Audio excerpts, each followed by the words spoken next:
जरा सोचिए, आप सुबह उठते ही अपने बच्चे को एक गिलास दूध देते हैं, ये सोचकर कि इससे उसकी हड्डियां मजबूत होंगी, उसकी सेहत बेहतर होगी। लेकिन अगर वही दूध मिलावटी निकले तो? अगर जिस दूध को आप ताकत समझ रहे हैं वो धीरे धीरे बीमारी बन रहा हो तो?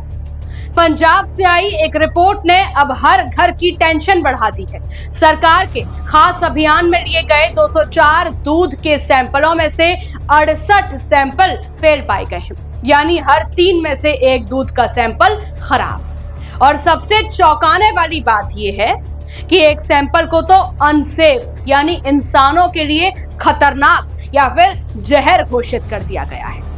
अब सवाल सिर्फ दूध का नहीं है, सवाल आपकी सेहत का है, आपके बच्चों और पूरे सिस्टम पर भरोसे का है।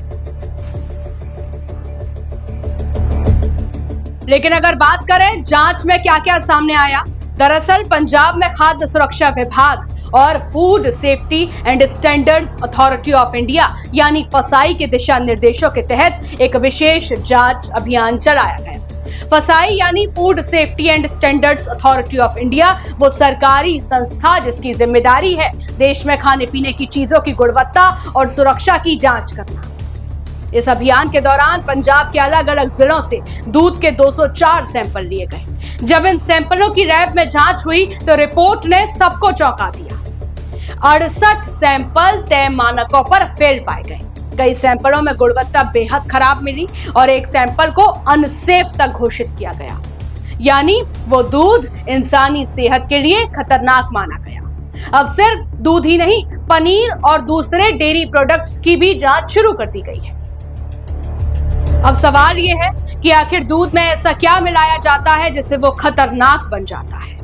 विशेषज्ञों के मुताबिक कई जगहों पर दूध में पानी, सिंथेटिक केमिकल, डिटर्जेंट, यूरिया या स्टार्च जैसी चीजें मिलाई जाती हैं ताकि मात्रा बढ़ाई जा सके और ज्यादा मुनाफा कमाया जा सके। लेकिन इसका सबसे बड़ा नुकसान आम जनता को होता है। बच्चों की सेहत पर असर, पेट और लिवर की बीमारियां, ह्यूमन सिस्टम कमजोर होता है, इम्यून सिस्टम कमजोर होता है और लंबे समय में गंभीर स्वास्थ्य समस्याएं।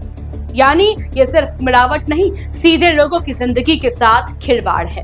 अब सबसे बड़ा सवाल सरकार और सिस्टम दोनों से है। अगर इतनी बड़ी मिलावट अब पकड़ में आई तो पहले क्या हो रहा था? क्या मिलावटखोर इतने लंबे समय से खुलेआम लोगों की सेहत से खेल रहे थे?